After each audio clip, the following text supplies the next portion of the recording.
अस्सलाम वालेकुम काश्तकार भाइयों, आप राइस के हवाले से, मुंजी के हवाले से सवालात कर रहे थे कि हमें कौन सी वैरायटी कब काश्त करनी चाहिए, उसकी पनीरी कैसे तैयार करनी चाहिए। पनीरी जो है ना, मेरा ख्याल है कि 30 to 40% आपकी ओवरऑल जो पैदावार है उसके ऊपर उसका असर होता है। अगर आपकी पनीरी तैयार सही नहीं हुई तो आपकी पैदावार ऑटोमेटिकली 30-40% कम आ सकती है। तो आपने हमेशा जब भी पनीरी तैयार करनी है उसके लिए कुछ प्रैक्टिसेस हैं, उन पर लाजमी अमल करना है। जावेद साहब हमारे साथ मौजूद हैं, हम इनसे एक एक करके सवालात करते हैं और पूछते हैं कि क्या करना चाहिए। तो जावेद साहब ये बताइएगा कि अब जैसे आज 10 मई है जी, तो पनीरी के हवाले से आप बता दें कि काश्तकार जो पनीरी काश्त करना चाहें तो वक्त उनका कौन सा बेहतर है, जो 1847, 11-21, ये 1509 इन सब का। जी जिशान साहब, जो चावल है उसकी काश्त का बेहतरीन वक्त आन पहुंचा है। तो अब मेरे ख्याल में कोई भी देर करने की ज़रूरत नहीं है। काश्तकारों को अपनी जगह, जो पनीरी की तैयारी की जगह है, उसको तैयार करना शुरू कर देना चाहिए और फौरी तौर के ऊपर बीज को मंगवा के बिजाई कर देनी चाहिए। इस वक्त जैसे हम पहले कह चुके हैं कि 1509 और 1847 दो बेस्ट वैरायटी हैं जो आप काश्त कर सकते हैं, बिजाई कर सकते हैं। और बिजाई के तकरीबन 30 दिन के अंदर आप उसकी मुंतकली का बंदोबस्त ज़रूर करें। अगर इससे आप पनीरी को लेट मुंतकिल करेंगे तो आपकी जो पैदावार है वो, जैसे जिशान साहब ने बताया, कि वो कम होती जाएगी। लेकिन सबसे अहम चीज़ ये है कि आप जब पनीरी लगाने का प्रोग्राम बना रहे हैं तो जिस जगह पे आपने पनीरी लगानी है उसका भी मखसूस तरीके से तैयार होना ज़रूरी है, और उसको जो पानी लगाने का अमल है वो भी मखसूस तरीके से उसको मैनेज करना ज़रूरी है। और बीज को डालने का जो अमल है, या उसके ऊपर आप जो चीज़ डाल रहे हैं, जो उसको बीज को ढकने के लिए जो आप कुछ डाल रहे हैं, वो भी मखसूस होना ज़रूरी है। तो इसके लिए मैं आपको बता देता हूँ कि सबसे पहले आपने जो ज़मीन की तैयारी है उसको लेज़र लेवल जगह के ऊपर आपने बिजाई की तैयारी करनी है। यानी आप एक ऐसी जगह के ऊपर जब बिजाई करेंगे जो खुद लेवल नहीं है, तो जब आप उसमें पानी लगाएंगे तो ऐसा मैंने अमूमन देखा है कि काश्तकार जो है वो अगर 5 एकड़ उनकी काश्त है तो 5 एकड़ के लिए वो 5 या 6 या 7 या 10 किलो के हिसाब से भी बीज लगाते हैं, और आखिर में उनकी पनीरी जो है वो शॉर्ट आ रही होती है और वो इधर उधर पनीरी लेने के लिए भाग रहे होते हैं। तो अगर आप थोड़ी सी तवज्जो कर लें और बिजाई के ऊपर आप फोकस कर लें, और आपके 6 किलो के अंदर इतने वाफर पौधे हैं कि आपके अड़ोस पड़ोस के लोग भी आपसे पनीरी मांगने के लिए आएंगे, आपके पास वाफर पनीरी होगी। तो करना क्या है कि आपने ज़मीन को अच्छी तरह लेज़र लेवल कर लेना है। वो 10 मरले है, वो 50 मरले है, उस जगह को लेज़र लेवल करके अच्छी तरह ज़मीन को तैयार करें, और उसके बाद आप उसमें पानी लगाएं और फिर आप बीज का छट्टा जैसे करते हैं वैसे करें। लेकिन ज़रूरी चीज़ ये है कि वहाँ पे अगर आप स्वा डाल लें, तो स्वा ऐसी चीज़ है जो नरम चीज़ जब बीज के ऊपर रहेगी, तो नरम चीज़ डालने का एक मकसद तो ये होता है कि बीज जो है वो जैसे ही फूटता है तो वो बाहर निकल आए, उसको सपोर्ट मिल जाए। लेकिन एक अहम सबसे ज़रूरी चीज़ ये होती है कि बीज को धूप से बचाना ज़रूरी है। धूप के अंदर क्या होता है कि बीज जो है उसके ऊपर जो नमी है वो खुश्क हो जाती है। अगर प्रॉपर नमी जो है वो बीज को नहीं मिलेगी तो उसका जो फूकने का अमल है वो सुस्त हो जाएगा या रुक जाएगा। अच्छा काश्तकार भाई, यहाँ पे जैसे एक पॉइंट मैं ऐड करूंगा जो मैंने खुद देखा है, काश्तकार बाज़ गोबर जो है ना वो फेंक रहे होते हैं। तो एक तो गोबर बाज़ गर्म भी होता है, दूसरा उसके बाद ढेले जो होते हैं तो वो जब बीज के ऊपर अगर आ जाए तो फिर बीज निकलने के लिए मुश्किल हो जाता है। तो इस चीज़ का आप एहतियात करें, स्वा का इस्तेमाल कर लें, पोटाश रिच भी होती है, इस तरह से वो फ़ायदा भी देगी आपकी। जी, स्वा हर जगह पर दस्तियाब है। मेरा नहीं ऐसा ख्याल कि जब राइस के एरिया में स्वा ना हो तो स्वा डाल लेना जो है वो बेस्ट है।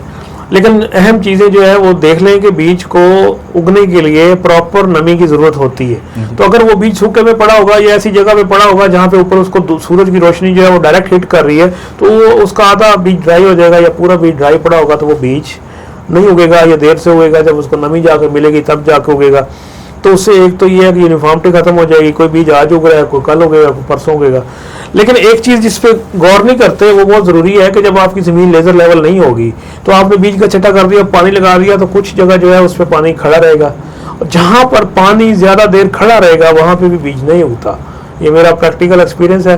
तो ये आपने ध्यान रखना है कि लेज़र लेवल होगी तो बराबर यूनिफॉर्मिटी में मॉइस्चर जाएगा, वरना एक तरफ पानी खड़ा होगा जहाँ पे बीज, वहाँ पे पानी बीज नहीं उगेगा, और जो पानी इकट्ठा होगा दूसरी तरफ चला जाएगा तो अदर साइड सूख जाएगी, जो सूख जाएगी वहाँ पे भी बीज नहीं उगेगा, और आखिर में ये होगा कि आपको पनीरी जो है वो किसी से मांगनी पड़ेगी। तो ये 3-4 जो है ना वो एहतियातें हैं। उसके बाद ये करना है कि पानी बहुत भर के लगा के लोग खड़ा कर देते हैं। जब आपका बीज फूटने के बाद जब आप पानी भरते हैं तो उसको निकालना रोजाना की बुनियाद पर ज़रूरी होता है। इसका तरीका ये होता है कि आप रोज़ाना शाम को पानी लगाते हैं, सुबह तक आपका पानी जो है वो खुश्क हो जाना चाहिए, क्योंकि अमूमन ऐसा भी देखा गया है कि पानी गर्म हो जाता है, जिन दिनों में पनीरी लगती है पानी गर्म हो जाता है तो वो जो आपके पौधे हैं वो झुलस जाते हैं, नन्हे पौधे अभी बीज से फूट रहे होते हैं तो वो झुलस जाते हैं और वो मर जाते हैं। तो ऐसा भी नहीं करना आपने कि पानी आपने भर के और 3-4 दिन के लिए वांडे चले जाना है, आपने रोज़ ही पानी लगाना, रोज़ ही निकालना है। देखो पनीरी एक बिल्कुल बच्चे की तरह है, जैसे नया बच्चा पैदा होता है, आप जुलाई के मौसम में आपका बच्चा पैदा हो तो आप उसको क्या एसी वाले कमरे में मुंतकिल करेंगे? नहीं, फौरी तौर के ऊपर उसको कंबल में लपेटते हैं कि उसको गर्माइश चाहिए होती है। बिल्कुल ऐसे जब आपका बीज फूटता है तो उसको भी एक मखसूस किस्म का जो टेम्परेचर है वो चाहिए होता है। आप ये ना सोचें कि जुलाई के मौसम में या गर्मी में जो है पैदा हुआ था, अब इसकी किस्मत में गर्मी लिखी है, उसको जो मखसूस दर्जा चाहिए वो आपने प्रोवाइड करना है। वो कुछ भी हो सकता है, कुछ भी हो सकता है से मुराद मेरी कि अगर वो पैडी है तो वो 30 से 35 दर्जे, 35 से ज़्यादा होगा तो उसको नुकसान हो जाएगा। वो मुख्तलिफ बीजों के लिए, टमाटो चिलीज़ हैं उनके लिए वो 25 से 30 होता है। मुख्तलिफ किस्म के बीन्स होते हैं उनको बिलो 20 चाहिए होता है, जो पीज़ हैं उनको बिलो 25 चाहिए होता है। तो हर बीज का टेम्परेचर जो है वो डिफरेंट होता है, लेकिन एक चीज़ सबके लिए बराबर दरकार है, वो है नमी, मॉइस्चर। मुसलसल मॉइस्चर का होना ही बीज को उगाता है। अगर मॉइस्चर नहीं होगा और हाई टेम्परेचर जो है वो मॉइस्चर की कमी का भी बायस बनता है, ये भी ज़हन में रहे। तो जब आपके जो बीज है वो उगाता है तो नन्हे पौधे आपके खेत में नजर आने शुरू हो जाते हैं।